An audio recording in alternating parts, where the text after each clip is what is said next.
Bonus episode 8.5, part 2, Facebook Conspiracies, Echo Chambers, and the Path to Activism. You're listening to Guns Guide to Liberals, the podcast where we explore ideas and techniques that help you break down partisan barriers, build rapport across the aisle, and make a more persuasive case for the Second Amendment.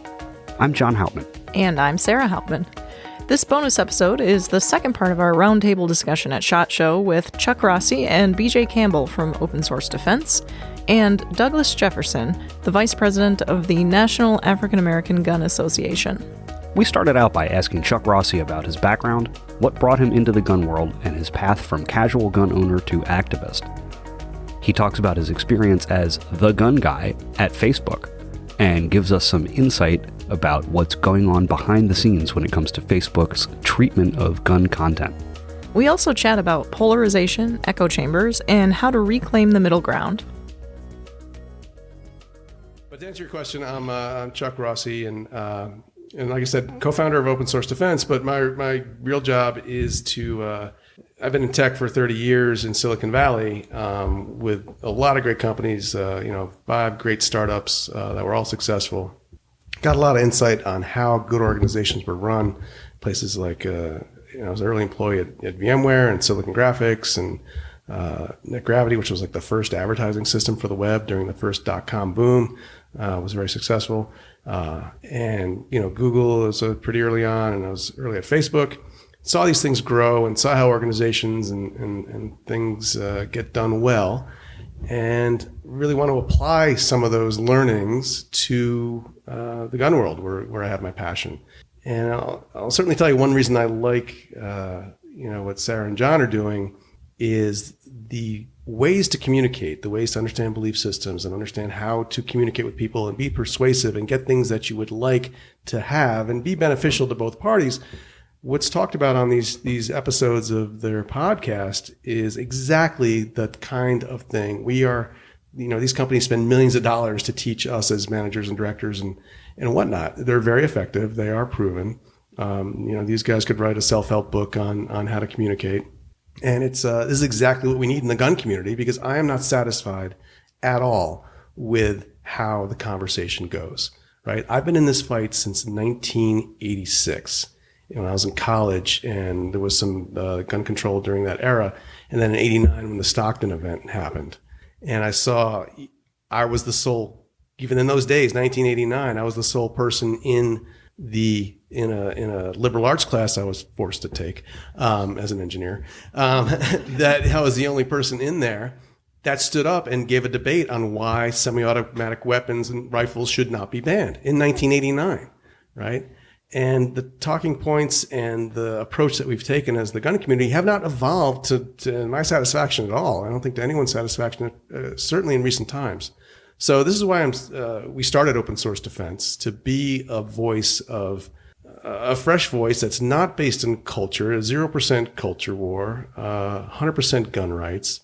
I don't care where or how you identify yourself. I want you to be a gun owner, right? I want you to know you have that civil right and the ability to have it, and it's there. It's a natural right, and it shouldn't go away. And we want to tell you in very reasonable terms with data to back it up, like you're being lied to about the whole thing. And we've been very successful. We had a very good SHOT Show, tons of support from inside the gun community of everyone we talked to. So that's what we're going forward with. As far as my background, if you want to get into that real quick, I grew up. And tell us about the conspiracy that Facebook has against gun owners. Kind of just got a blank look from you there. Like, how did he know? Tell me, does he know the secret? Does he know the secret thing? He's also a lizard. Yeah. We can get to that. But just briefly, I didn't grow up with guns especially either. I grew up I was born in New York City, and my family moved up to Westchester, and I was the first person in my family to own guns, and that came in high school because I had this in 9th grade. I met this crazy kid from Putnam County, New York, Patrick, and Patrick was into guns, and you're a high schooler in this weird Franciscan high school, and guns are cool, man. What do you got? And he'd come in with issues of Shotgun News. You guys are all you're too young to remember the Shotgun News. It was a newspaper, like inch and a half thick, full of gun deals. It was what the dealers, the FFLs, would get every month to basically find their inventory. And we as regular schmoes would go grab a copy somewhere, and we would just pour over that thing all day at school. Can you imagine these days, it's a couple high school guys pouring over a gun retailer catalog doing that? No, your family's house would get a visit from a SWAT team. Exactly. It means, Child Protective Services, hello. So anyway, that got me down the path, and God bless my parents, because they had never seen a gun before in real life, right? Are we all latecomers to guns? Well, I'm about ninth grade. You guys are a little later. I know BJ. I shot my first gun on it. Sorry. Here we go. Into the microphone. We have to share mics because we only have 3 and we have a huge table.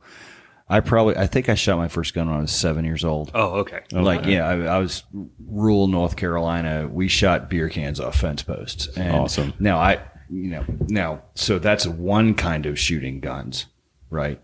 I didn't buy my first pistol till this year. Holy cow. Wow. And, I guess what it was? It was freaking 1911. It was, in fact, a 1911. John Moses Browning is smiling from heaven right now. I don't own a lot of guns by SHOT Show standards. I own less than 10. And, one of them's a M1 Garand. Awesome. And that sort of thing. So I'm not a huge tactical owner, but I'm a statistician and a mathematician, and the math says you should own these things, in my opinion. So that's kind of where I'm at. So I got kind of the hillbilly approach. I was the Yankee approach. So I'm up there in the north. I prefer mathematical hillbilly. Okay. So anyway, it was hard to come by, but God bless your parents. I'm a parent, and when your kid is at that age, especially high school, and they find an interest, you desperately just want them to find an interest, because at that age, if they just don't find something that motivates them, it's the worst situation. They're just apathy, and they go goth, and then what do you do? So, that. I mean, that was before Jenko, so it was like. So, I think they realized that even in 1980, and so they went out and they found a guy through both my parents are teachers, and they found through their network a guy. His name was Jerry, and Jerry took me under his wing and really sacrificed a lot. And it's kind of like like the NSSF +1 movement or what we all do and take people to the range. He did that in a big way. I mean, Jerry, to be unkind, I would probably consider a FUD these days. He was an older guy in his 50s, and his big thing was like NRA 200-yard high power competition. And this is interesting. I'm going to write an article about this, but I'm going to get a gun. What the hell am I going to do with a gun? Right? What's the point as a high school kid? And he basically said, okay, competition. And in that age, you get that. There's high school sports, and now I have a purpose for that gun, right? So my first gun was a Remington 700 BDL in 2506, which is a badass gun, right? Super accurate. It's kind of the 6.5 Creedmoor of its day, back in the day. And he dragged my ass to Connecticut, and we would go to NRA 200-yard high-power matches. He showed me how to reload, like precision reloading on a single-stage RCBS as a 9th grader, 10th grader. And he did all that, and he hauled our ass around, and it was awesome. And that's like a great age. Like that 9th grade age is like right when you learn how to really get obsessed about stuff. Exactly. Mm-hmm. And so the point of that story, and the sad part of that story is, so I did that, and then and I'm a self-centered teenager, of course, and I go off to college up in Rochester, New York, which is a good 7 hours away from where I was in Westchester. And I just kind of, you just kind of go do your thing. You don't realize, this is the last time I'm going to do X, Y, Z, because you're a dopey kid, right? Yeah. And I never thanked that guy. I just left and went to school, and I don't know how long he was around past 1984. That's always bothered me. One of those things that I just never went and told him, like, dude, you set me up for a lifetime of passion and understanding, and set me down this, to understand the Second Amendment, to understand shooting, and at a technical level, at a competition level, and at a the human rights level. So I wish, I'm sure Jerry's not with us. I thank him, now. So make sure you do that. You find that person. If you're not the gun person for your family, for your kid, there's plenty of us who will go and help, and just, nice. Make sure you thank them. Yeah, that's good. I mean, we give FUDs a hard time And some of it, it's understandable, but we also have to remember, like, these are the people that are at the range mowing the lawn. They're doing the weed whipping. They're maintaining the ranges. They're doing the work. They're doing the rifle sight-in for, all the people that are hunters, and like these are the people that are actually doing the work. And we sometimes get a little, enthusiastic about hating on them for not supporting gun rights as fully as we do. But, they are a valuable part of our community, and they deserve a little bit of love too. Thank you, Sarah. I'm very critical of FUDs, and I shouldn't be as bad as I am. Yeah, I've definitely been on that bandwagon, and a good friend of mine set me straight, and I was like, you know what, you're right. I'm gonna reframe my attitude towards FUDs. You're just sucking up to them because they own 1911. I was going to say, just because of that, I'm going to go buy another 1911. Maybe I'll buy a 1911. Actually, to make it cool, to be honest, I wound up buying 2011s. Oh yeah, there we go. See, there you go. So I would spend money. The electric wheelchair. Yeah. Well played, sir. Well played. So just to wrap up there, that's kind of where I got to as far as the gun side, and I became proficient from the early 90s and really got into it. To John's point, I worked at Facebook, and I've given the story of my last 2 years there I was there for 11 years. My last 2 years was working exclusively on the policies around guns and the community operations around that. And so the question was, tell me about the big internal conspiracy about it. And there wasn't. It was, I'll quickly tell you what it really was. And I call it the three I's. It was indifference, incompetence, and intent. So the incompetence was the systems in place just do a crappy job. They can't identify guns well. The people who are making the decisions don't know guns from pogo sticks. They don't know. They're overseas. They're in India and the Philippines. Some of it's back in the U.S. now, and actually even in Texas, for God's sake, and they can't get it right. So there's a lot of incompetence as far as the training and all that. The indifference comes in because they don't care about this space, and not out of malice, out of the fact that we are insignificant. This entire SHOT Show, the Sands Expo Center, full of every gun person known to man, is nothing in the grand scheme of things as business commerce, 2.2 billion users, worldwide commerce. Right. Like compare American gun owners to teenagers playing games on their phone worldwide. Yeah. Right. Like what does it behoove Facebook to know more about in terms of markets? Exactly. And you can solve the game thing. You can enable it and have things happen very easily. You can't solve the gun issue easily on a platform like this. Because while we're all honky-dory here in the U.S., there's 50 states with 50 different sets of laws. And then beyond that, there's how many X number counties that have their own set of laws, right? And there's an FFL system. Like, well, we'll just, verify FFLs. Like, there's 22,000 FFLs out of 2.2 billion people. Am I going to write a system that verifies and keeps up to date? And, I know how the API works for the ATF. I can get FFL data and verify it. Am I going to write a system that actually works to do this for a lousy 2,200 people? And so we're basically, that's the indifference. Facebook has big problems with like terrorism and self-harm and racism and, people actually selling, missile launchers, and all sorts of horrible things that happen. That's where the effort goes.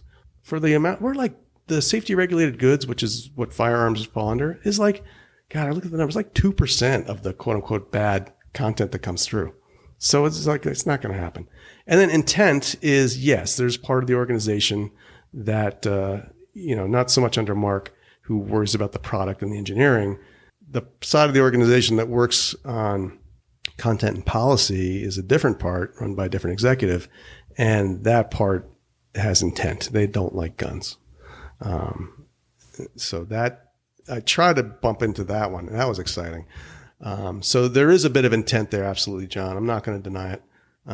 There are enough people there that realize like, hey, we're a platform where everyone should have a voice. So we can't flat out just say no guns, which they kind of thought about doing, believe me. So the intent is still there. I've maintained for a while that there's not some malevolent conspiracy occurring in the bowels of Facebook to shut out gun owners, and that my hypothesis has been that just from Occam's razor, it's going to be what you just described, where there's some small percentage of people who have some kind of like, ideological perspective. And when that ideological perspective encounters issues of liability, capability, and whatever the larger mission for Facebook is, sort of like, are we competent or incompetent? How much, ass covering needs to occur in terms of our internal structures, our shareholders, and the United States government and international governments, that something like this is just going to kind of like wind up at the bottom of the barrel of issues. Yeah. And I'm sure that there are a number of other relatively niche interests that have some kind of like, maybe there's some vague liability attached to it. Oh yeah. Like, I mean, I don't sell health supplements, but I'm sure that there's someone right now talking about how Facebook is anti-science because they can't advertise their health supplements the way they want. Yeah, because all the same kind of like liabilities are attached. And when Facebook is probably spending most of its energy doing things like making sure that Facebook Marketplace isn't used for like human trafficking and money laundering, stuff like this is going to just sort of fall by the wayside. And when my tiny little small business goes, hey, why aren't my ads getting approved? And the service person in the Philippines can't give me an answer. That's what's happening. It's not that they're trying to shut us out. It's that there's no incentive to include us. Yeah. That's just a function of the way the thing's set up. While they're trying to, this thing got started in some guy's college dorm room, and they've been, like trying to kludge it together for 15 years. Yeah, you're exactly right. And to make the gun owners out there feel better, Facebook treats everyone this bad. So, to be fair, it's not just Facebook. Honestly, Facebook does better in some sectors than YouTube for sure. I think YouTube is way worse, and much more draconian and much more opaque. But all the Twitter, especially, right? You're deplatformed on Twitter all the time. People are really unjustly deplatformed on Twitter. And so all the platforms have just a horrific customer service experience. I think it's easy to slush Facebook in with YouTube and Twitter, which are much more ideologically aggressive and deliberate about deplatforming and being difficult for certain points of view. And the incompetence and indifference of Facebook looks like it fits that pattern, but it's probably more complex. That's a good insight. And I would actually take it further. I will say Facebook is the best of those platforms as far as letting things happen. So it's hard to see. And I know, people are going to say, oh, you're full of it, Chuck. But honestly, from the inside and what I know, because I know the ecosystem pretty well, the stuff you can do on Facebook is a bit more liberating, is a bit more free. So that gets us into our discussion of the echo chamber. So obviously everyone using Facebook is going to feel isolated to some degree because of how the content is delivered to them and the social spheres that accumulate around interests and personality groups. If we want to do things like get involved in de-escalating the culture war, but we're all sort of segregated into ideological and interest-related bubbles, and that each bubble reinforces itself. But so, like I said, we have to remember that we're in a bubble, and our bubble does things like serve us outrage and bias porn. So we'll take one of the worst examples from another bubble.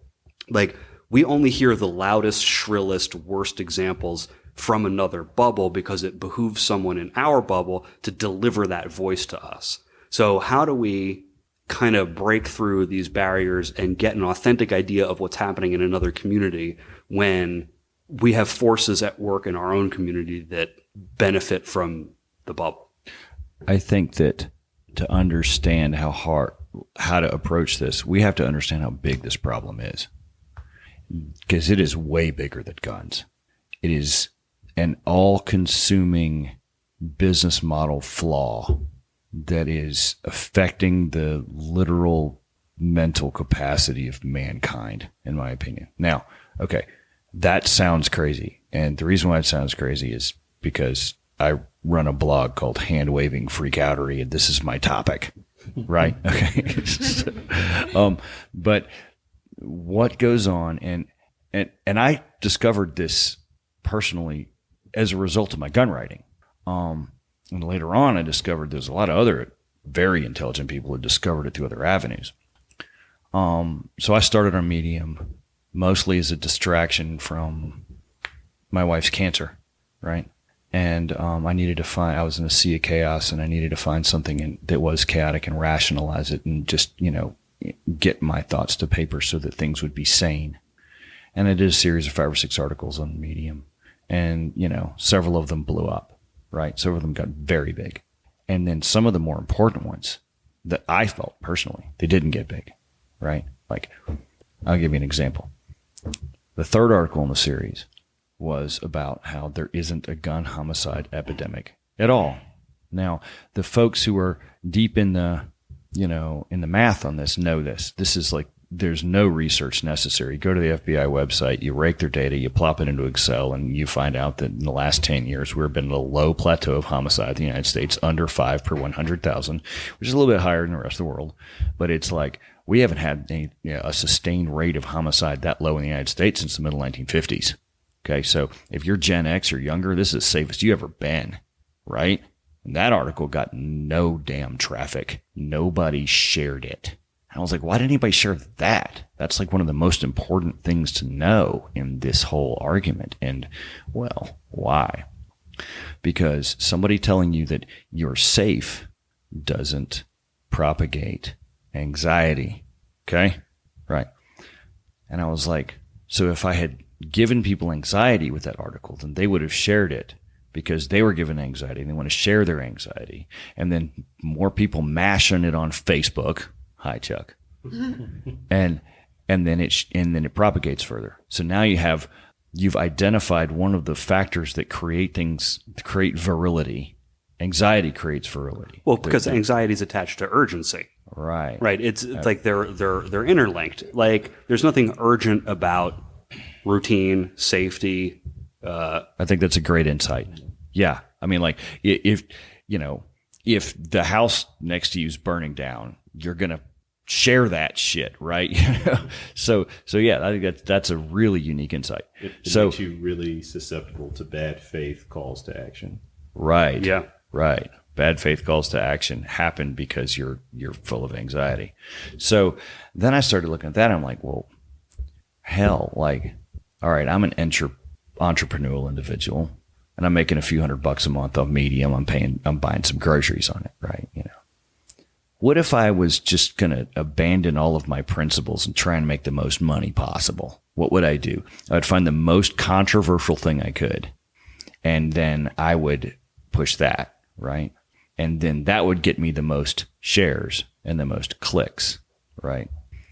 And, I wrote an article about that, and that was when one of the respondents to that article was like, hey, do you read Slate Star Codex? And I was like, what is that? And he sent me off to it. And this is Scott Alexander, some psychiatrist over in San Francisco. He's been writing for a very long time. He's an offshoot of the rationalist community. And he had written the same damn article in 2014 about PETA, the animal rights folks, about how they get all the press when there's all these other animal rights organizations that do a lot better work. But PETA is, so then the question is PETA being, waving their hands and freaking out? Is that,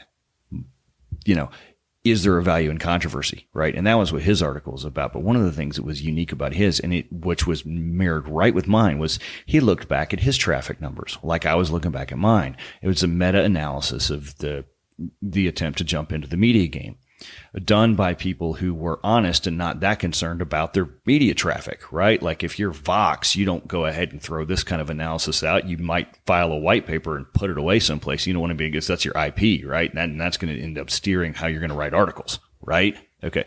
So, but I don't care. He didn't care. We put it out in the public. And his conclusion, which I thought was just beautiful, and it mirrors with mine, is that the most traffic you can get is by the most controversial thing. And the most controversial thing is 50% of the people disagree with it heavily, and 50% of them agree with it heavily, right? And if you can ride that line, you can make the most controversy, you can get the most clicks. Now, where does that put us as a people, right? If you believe that who we are is part nature and part nurture, and You look at the last decade, and that nurture is being increasingly populated by our cell phone addictions. And our cell phones addictions are populated by curated media feeds, by AIs, or by whatever our friends are sharing on Facebook, which is kind of like a different version of the same thing, except it's human curated. Then you end up in this scenario where everyone is fabulously polarized. And not only fabulously polarized, but fabulously polarized at an exactly 50-50 boundary, because that's what gets the most clicks. That's how you get the most people engaged, right? If it was 80-20, there wouldn't be as many clicks, right? So then you go back in. So if you believe this idea that media is our enculturation system that is impacting our thought processes, but then you believe that democracy is a reflection of the people, and then you believe that voting patterns are results of democracy, you ought to be able to measure that by, like, I don't know, the popular vote for president, and God dog, it shows up at damn near 50-50, right? I've been referring to this phenomenon as bias porn and outrage porn. Outrage porn is a very popular phrase. The first person. However, what your description is, where the most popular articles are 50% agree and 50% disagree. Right. Bias porn and outrage porn are the same thing, but from different perspectives. So you take article X, and it is perfectly polarizing along the 50 percentile. Right. Right. To one group of people, that article is a perfect, see, I told you so. Right. And then to the opposite group of people, they are completely outraged by the article, the existence of the article, and the existence of the people who agree with that article. Right. Yeah. Right. And so they share it aggressively as a way to say, look how horrible this article is, and look how horrible the people who consume it are. Right. Aren't we great? And it's a both. There's different flavors. Let me summarize. There's different flavors of virtue signaling that get the article shared. Right. You have bunch of people that are signaling their virtue to their friends about look how much I agree with this, and the other ones are signaling their virtue to their friends about look how much this article's bullshit. On the most fundamental level, what's occurring is that both groups of people are experiencing the dopamine hit that comes from recognizing a pattern. Correct. Right? So when you have a pattern in mind and you find a piece of information that fits your pattern, that feels really good. I think that it's bigger than that. I think that they're experiencing the dopamine hit of having people agree with them. Well, that's part of it, and there's the additional communal part of that. But if you expect to see something and that expectation is met, then it feels really good because you feel like you're right. You feel like you're on the right path. You feel like you're collecting the right information. And the way that patterns are formed in the brain, the way they're myelinated physically in the brain involves a lot of dopamine. So every time you have a pattern and you add another piece to it, you have a brain chemistry event. So the outrage porn is actually pornography in the brain.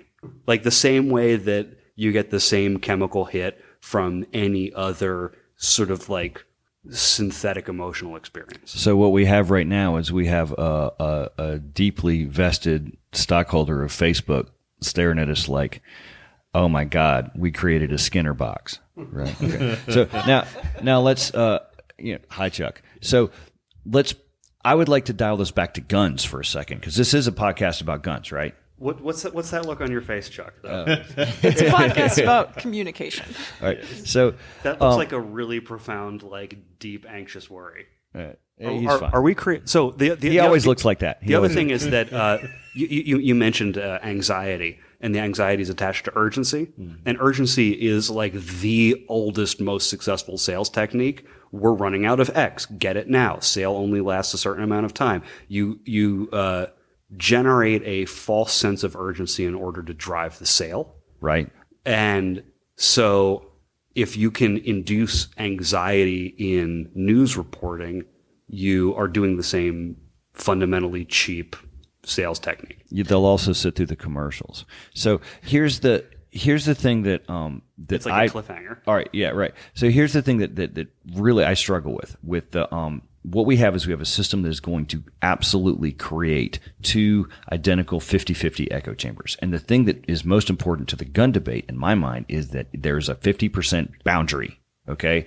And that is part of the system. Now, we can talk for days about how to break the system, but breaking the system is going to have to be something that is very deep and very complicated. And I don't even know how to do it yet. I've been trying to think for 2 years about how to break it, and I can't figure it out. But I can tell you one thing, that if gun rights are going to survive this new environment, they need people to understand what the environment is, one, and two, they need to acknowledge that the ceiling of gun rights, if all the gun rights are jumped into one of these two tribes, 50%. You will never beat that 50% boundary if you pick a tribe. Ever. Okay? Ever. And the only way you can get past 50%, and so what does 50% mean? It means that your guys are in charge 50% of the time, right? In our system. The only way for gun rights to get past that boundary is for them to be pulled out of the culture war, out of it entirely. And then what you have to do is you have to be able to say, we need people from the blue tribe and the red tribe to own guns. And Overton window is often a dirty word in this thing nowadays, but the Overton window needs to be widened to where it's more like 70% of the folks, right? We need to widen it so that it is all inclusive and get those people into the fold. And that has got to be the drive. And here's the other thing too.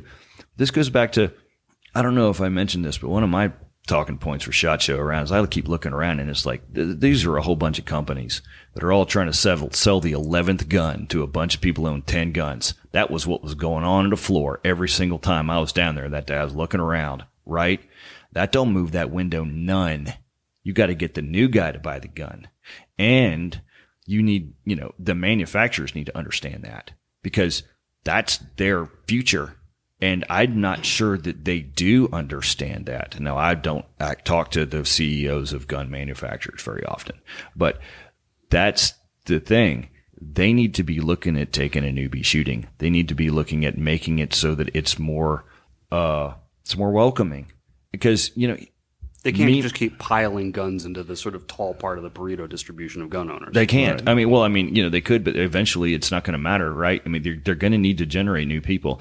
And the thing is that's in the gun owner's favor is that gun rights are a meme that wants to spread. Okay? Memes spread, and fun ones spread a lot. Okay? And it is fun to shoot a gun. And it makes you feel better to have one. Is that because of anxiety? I don't know. We can take the step back, and maybe that's a hard conversation to have. But it's fun being a gun owner. It's enjoyable. There's no gun owners that don't like the fact that they're a gun owner, right? I want to cut in here for a quick second. Go for it. I'm done with my rant. I thought it was pretty good. So one of the things I took away from this very, very context and nuanced conversation, back and forth exchange that you, BJ and John were having is it sounds like we're almost fighting an addiction problem. Right. So when we're talking about outrage porn, bias porn, what you're talking about in the dopamine and how it affects the brain and in the psychology and the physiology behind it, that sounds like an addiction piece. Yes. Right. And so maybe one way to look at it, if we look at it through the lens of addiction, then what does the science say as far as breaking addiction and rehabilitating those that are? Well, I've actually been thinking about this lately, and so there are a couple things that come from addiction treatment that I've been trying to put into practice in my own social media consumption. And one of those things is if you're a drunk or a heroin addict, you can't keep hanging around other drunks and heroin addicts. They will drag you back into the cycle of addiction. So what I've been doing is So outrage porn and bias porn are the kinds of things that once you're just hip to the idea that they exist, you start to recognize them a lot more easily. And it becomes one of those things you're like, oh, this is an example of that thing. And I'm trying to keep an eye out for whether or not an article, if I see something that gets shared and I have an immediate emotional reaction to the headline, click on the article, and that article either tells me everything I already know and want to hear, or what was the other thing? Or drives a really strong outrage emotion response. I'm like, oh my God, this is just so horrible. I can't believe it. and then it isn't necessarily backed up by any kind of quality reporting. There's no original sources. There's no really good quotes. There's just it's just there's no nutrition to these calories. It's just bad journalism. I will do a little bit of research, see if there's any kind of actual source material for this, see if it's how true it is, see what the quality of this actual reporting is, and if it's bad, if it turns out to actually be outrage porn or bias porn, I will snooze the person who shared it for 30 days in my feed and see if I miss them. Or if they do it consistently, I'll just unfollow them. And the more I do that, one, the better and less anxious and less urgent my emotional state is when I consume social media.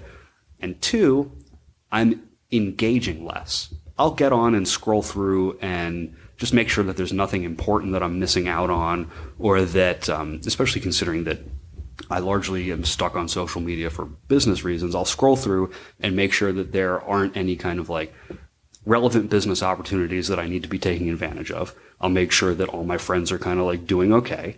And then I won't comment or share as much as I used to. And so it's kind of like weaning yourself off of the addiction. And those are the practices that I'm putting into place. Now, what I've noticed, and I think this is kind of what's the word I'm looking for? Anecdotal. At the moment, since I started doing this, so I went to art school for college, and I went to Quaker school for elementary school and high school, and I have a lot of sort of leftover Facebook friends for that. And the more I've started snoozing or unfollowing the purveyors of outrage and bias porn on my friends list, the more the friends from other parts of my life have started to appear with more regularity in my news feed. So my bubble is disintegrating a little bit, I think. It's early to tell because the bubble has grown over such a long period of time, and I haven't been doing this practice for as long as I've been growing the bubble, but I think it's starting to break down, and I'm seeing more and more different people show back up. And I've been kind of approaching that from a different area. So my strategy for that has been to pick up a new hobby in real life and start adding those people from that hobby. And I'm trying to kind of deliberately choose hobbies that don't intersect with my existing bubbles. And I'm just interacting more with those people, and I'm trying to break up my bubble in that way, and it's working too. So it's cool. I think these are good self-help tips, right? And these are going to make your listeners more whole. I do the same thing that John does, actually. I snooze a bunch of people. Right. If you're just sharing angry crap all the time, I don't want to hear it. Right, exactly. Even if the angry crap is crap that I ideologically agree with, I'm like, yeah, okay, this didn't inform me. This did not make me a better person reading this thing, right? Okay. So those are good self-help tips. It's a podcast about guns. I don't think that those self-help tips will make the world a better place if everyone were to implement them. But we cannot wait patiently as gun rights people for the world to adopt that mantra or for the world to change before, because we have to live in the world that we exist in, right? And the world in which we exist is where it seems to me as if a lion's share of the people are enacting these behaviors and that they are kited into these systems, and that kiting of the masses into outrage porn is what is affecting gun policy and is also what is affecting policy outside of guns that then, affects folks like folks in the black community, right? Absolutely. So if we are going to come up with strategic approaches to achieve what we need to achieve, we have to understand, we have to understand the rules of the horrible game, right? And that's that's kind of a horrible realization to come to, but that's kind of where I'm at with it, Yeah, I'm in a similar place. So I've got, being liberal, I've got a lot of liberal friends. And one of the things that we talk about is like, you know what? I do believe that there is an element of rape culture that is like super problematic and that needs to be solved. But in the meantime, get yourself some damn pepper spray and learn how to use it. You know, if you're not comfortable with guns, that's fine, but do something, because you can't just sit around and wait for the world to reform itself in the ways that you like. You know, you gotta look out for yourself in the meantime. I've been asking the question lately of like, okay, so we've got this, you know, perfect polarization or an increasingly perfect polarization that's occurring. How do we get more people back to the middle ground? Well, I don't know. How do we incentivize people to get back to the middle ground? Well, I think that as it stands right now, all the incentives are geared towards polarization, right? You know, all the economic incentives of, you know, creating bubbles and driving media clicks and sharing, I'm making air quotes right now, news with each other are centered around polarization. But if that's the game we're playing and we don't want to be doing it, how do we get more people to not participate? And I think what we need to do is reveal that there is a potential gold rush in the middle ground, right? And if we can be genuine middle ground early adopters, and I'm not talking about like, oh, let's find something to compromise about on gun rights, but we identify the genuine middle ground. Like, okay, I like guns, you don't like guns, but we both want harm reduction. Let's talk about actual harm reduction. And what I'm hoping that we can start to do is identify the middle ground that doesn't involve necessarily like compromising your identity, but just take a bold, confident step into the empty, now vacated space of like, you have to like go to the empty frontier and build something there. Or like what people are doing with Detroit, where you find some block that is empty and you like homestead it again. So we need to go into the place of the middle ground that has been vacated and evacuated by the culture war, this like demilitarized zone, and just start living in it. I think so. One thing that personally I've had success with in trying to find that middle ground was actually some of the things that you guys talk about in your podcast that I didn't even realize I was kind of doing some of that already. So an example I'll give, last year I was on a panel, the title panel was Guns in Black Southern Life. And so I was the quote unquote gun rights guy. There was a guy in the middle who was a prolific writer, comes out of Mississippi. And then there was a mother who was on the anti-gun side, who she had lost her son to a senseless act of gun violence. So coming into that, the organizers of the event, they got us all together and we got to kind of talk to each other beforehand. And we really were able to humanize each other to the extent that we were talking nothing about the panel in that 30 to 45 minute conversation prior to. And it was only towards about the tail end that they realized like I was the gun rights guy. Like they just thought I was just one of the organizer people that's sitting there chatting and, kicking it with them. It's like, no, wait, he's the gun rights guy. And they're like, what? Heads explode. Newsflash, like I'm actually a nice guy, I'm a regular human being. And so much to the point where, on the panel, the guy in the middle, like he even said, so I was like, I wanted so badly for this guy to be an asshole when I got here. Like I was so ready for that confrontation, and that is totally not who he is. And we have much more in common than we have difference, because we all agreed on the harm reduction piece, right? We're just looking at it from different angles, and we have different ideas about what the solutions are to it. But our goal is the same: harm reduction of lives lost to gun violence, whether it be homicides or suicides. So that brought us into a space where we could openly acknowledge each other's feelings and validate the feelings, like you have every right to feel that way.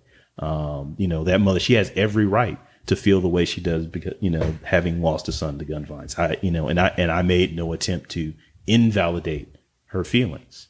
And we were able to sort of have this give and take in the exchange where we both recognize, even coming from different spaces, we were both doing the hard work in the community, engaging with people and building movements and groups, which is what ultimately we have to do to change these systems that are creating and sustaining these cycles of violence that we see in our society.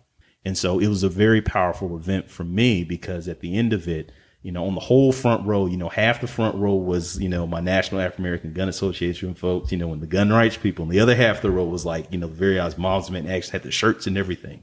But it was a very, very great, productive conversation. And at the end of it, I had women from the Moms Demand Action group that came up to me, hugging me, and told me how much they enjoyed that conversation and that exchange that night.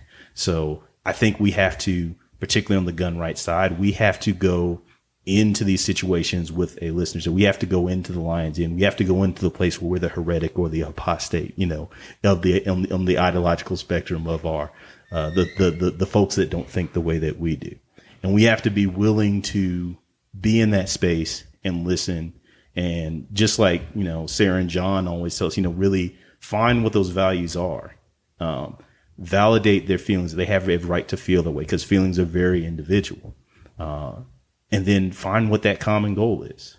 And even today, we both follow each other actively on social media because there's good work that she's doing that I'm like, that is good work, engaging with the youth, coming up with after school programs, coming up with initiatives of anti-bullying and, treating people better as human beings, right? That's all, I agree with that. It doesn't matter that I maybe disagree with her policy stances when it comes to gun control and what's going to, and ultimately in trying to solve the violence reduction. But we've got the end right now. Now we're talking. Now we're really trying to find some solutions. We're not just scoring cheap points or saying like, oh, that other guy over there, like, I don't know how to talk to him. Like, we've figured out how to have that conversation now. And so I even see her liking, things that I post up where it's, like my group out of Atlanta, we went and visited the Peace and Justice Museum in Montgomery, Alabama, because that tells a story that's very integral to the African American experience. And it connects to that history of that Black tradition of arms as well.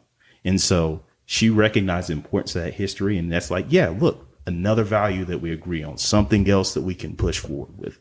So I think that's a place that we have to start. And we have to do it as individuals, but as a group as well. And I think that group organizing can sometimes be a challenge for us in the Second Amendment community because we're very individually self-empowerment focused. Unlike the other side that is much more group focused. So organizing comes to be a little easier to them, a little bit more naturally than it does to us. But we've got to make that change and adjustment if we want gun rights to survive, but two, just so that we can live and get along with each other in this world. I've been saying a lot lately that the gun rights movement needs, more air quotes, needs liberals because of the, like, if gun rights wants to survive, it needs liberals, not even necessarily for the mass of numbers that would add, but because of the kind of liberal versus conservative broad strokes personality divide, where conservatives largely tend to be individualist minded, and there is a much more strong emphasis on community in certain liberal circles, and it's kind of generalizations and broad strokes. But if we want a really good civil rights movement and a really well organized, like, look how well they do on all the other issues, right? Like raising awareness and popularity of environmental issues and all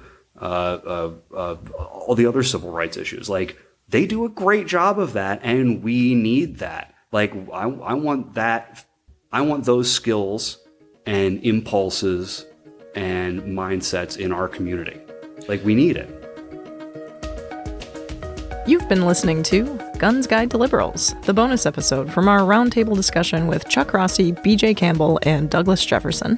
Next week, in part 3, the last part of our roundtable discussion, our guests share insights on the path forward in the gun debate, the burdens we bear, and how we find meaning and purpose in this difficult landscape.